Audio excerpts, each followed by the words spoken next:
Welcome to 30-Minute Reviews. I am Adam.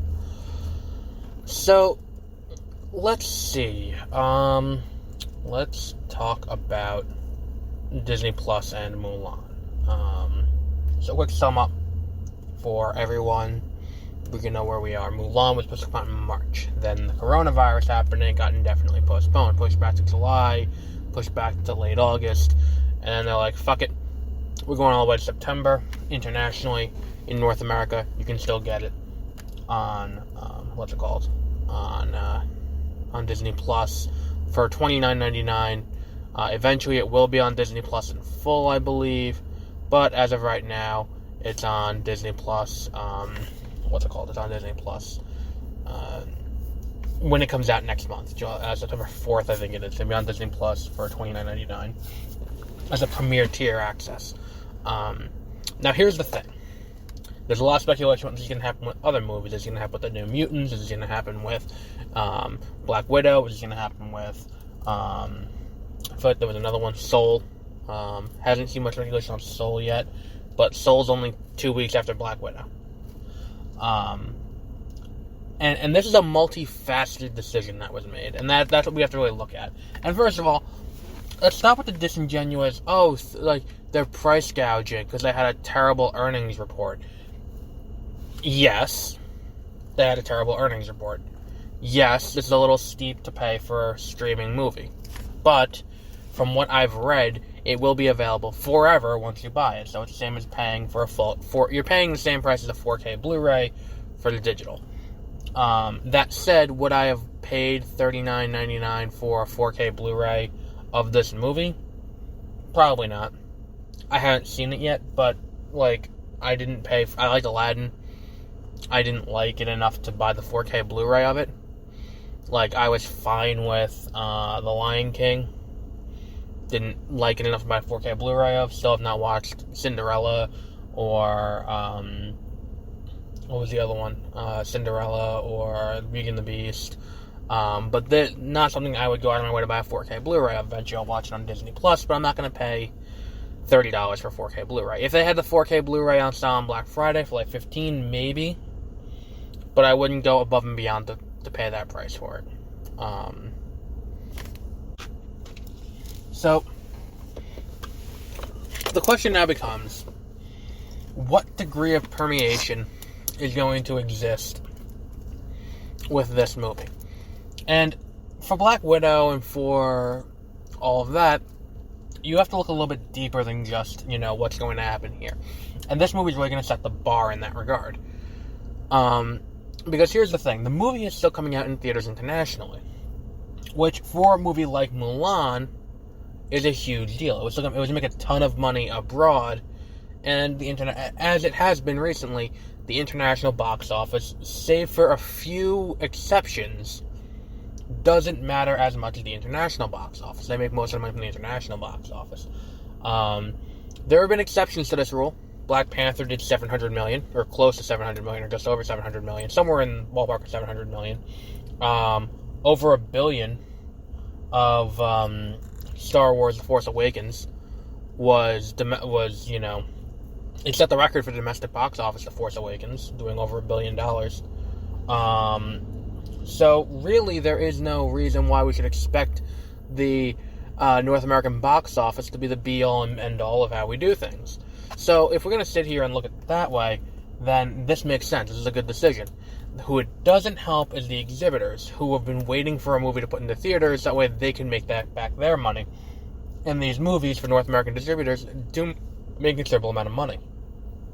Mulan probably wasn't as big a deal for Regal, AMC, Cinemark, Odeon, and all of these other companies that have theaters in North America and the small regional theaters, as, say, Black Widow or Soul, which are going to be, big audience draws. But, so Mulan's a good test subject. But at the same time, we have to look at it from Disney's standpoint, because Disney had a terrible third quarter, because for most of the third quarter, Disney World, Disneyland, Shanghai, Tokyo, Paris, all of it were shut down because of the coronavirus. There wasn't a theatrical release the entire time, and revenue was down only 55%, but at the same time, it wasn't down as bad because Disney Plus is still a thing. so they were able to get money from subscriptions to Disney Plus. So they're down in that regard, and now they have these completed movies that they're sitting on, and it's like, well, why don't we try to sell them and get money back that way? If we can do a traditional international release in countries like China and like Europe and, well, continents like Europe and in places like that, where, you know, they have the virus under control, we can do that. Why not? Why shouldn't we?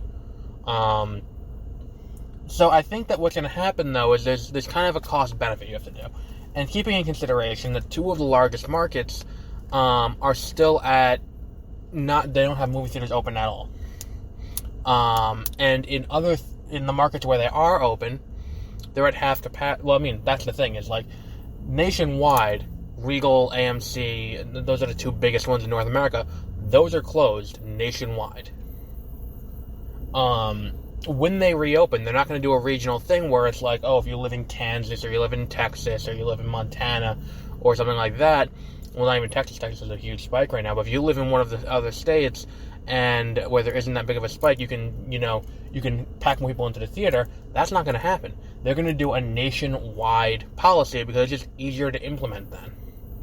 It's just easier to implement nationwide half capacity at minimum, if we do half capacity. Okay? So at max, you have to look at I would take the box office of each of the last, few movies and have it domestically. And that's the money that needs to be beaten at the $39.99 price point to do that. And again, I'm drastically oversimplifying the math.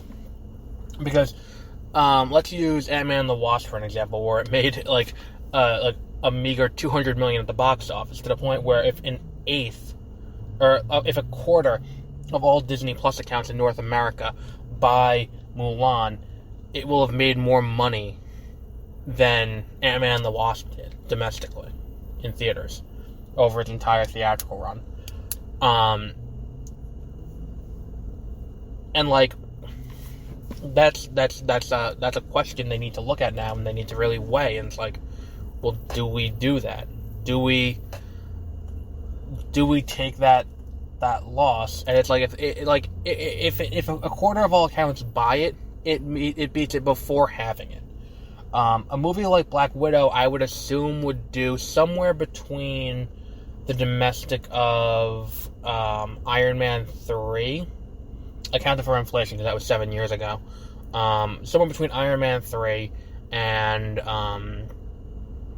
let's say, what else is there? Because it's like, she's an established character. I don't think she's going to do as well as Black Panther. I think she'll do better than Captain Marvel, but not as good as Iron Man 3. Somewhere in that range. Oh no, flip it. Whichever one was higher, it's going to be between those two movies. Or in that time frame. And then have that. I actually have that number, because I tweeted about it yesterday, as part of my lengthy thread on this on Twitter.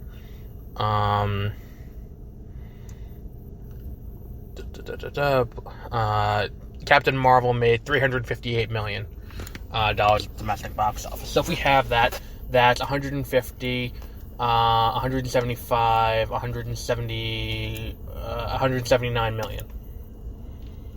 Releasing it at $39.99, if a quarter of accounts buy it, you got 200 million, 220 million, give or take.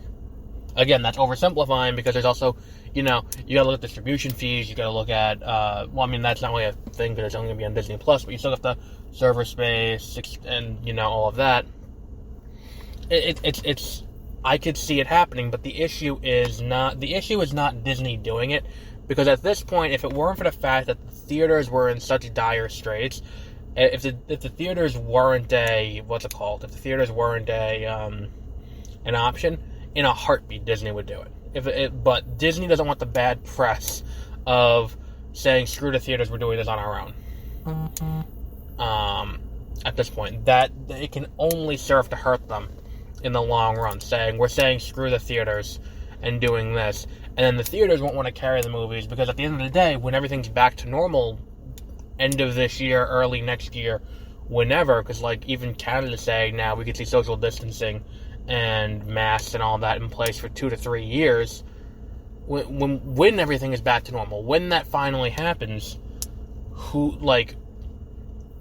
they're not going to be too willing to give Disney the exclusive deals they get. Because if you look at, AMC and Disney, AMC gets a lot of money. There's a very good relationship there. They get long exclusive deals on IMAX. They get, the IMAX logo that they had at my theater for the longest time was the Infinity Gauntlet holding the IMAX logo.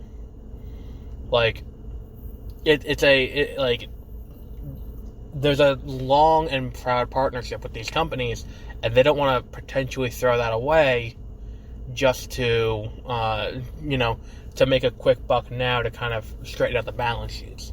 So I think that's what the final way is going to be, is if they can strike some kind of deal with the theaters, where it's look, we will release, I think if they went to the theaters and said, look, we need money right this second, because we're a business too, just like you guys are, we're going to keep a theatrical release months from now, but we need to release this movie now on digital as a rental. We need to do this. We need to make money. Can we make this work? I feel like the theaters, if they offered some kind of really good deal on the back end to help the theaters, and the next releases after this, we will reduce our take by X percent, the theaters might go for it. But that's, I think, what the fundamental issue is, and that's why you don't see these announcements with the big tentpole movies like Wonder Woman 1984 from Warner Brothers, Sony and MGM's No Time to Die, Lionsgate with or Legendary with Godzilla vs. Kong, Black Widow from Marvel Studios. You don't see these decisions happening because at the same time they need that money from theatrical runs, and with some movies more than others, they're going to hold off. But give or take, eventually someone's going to have to fold. Because eventually these studios have to make some money if they're going to continue funding making more movies in the future. We can't just sit here and hope that people are one day going to go back to the movies at full capacity the way it used to be. And it's going to happen sooner rather than later. Because if we're being honest, I don't think that's going to happen. I think that through the end of this year, we're going to be in the same situation with movies. And I think that eventually people are going to cut their losses. And they're going to have to renegotiate deals with the theaters. Otherwise, we're going to see the vertical integration of the film industry, where the studios start owning theaters, and that's going to be a problem. So we'll wrap up there for today, and we'll be back with another episode later. Probably more today, probably later this week. Who knows? When I decide to upload it. I'll do another 2 today.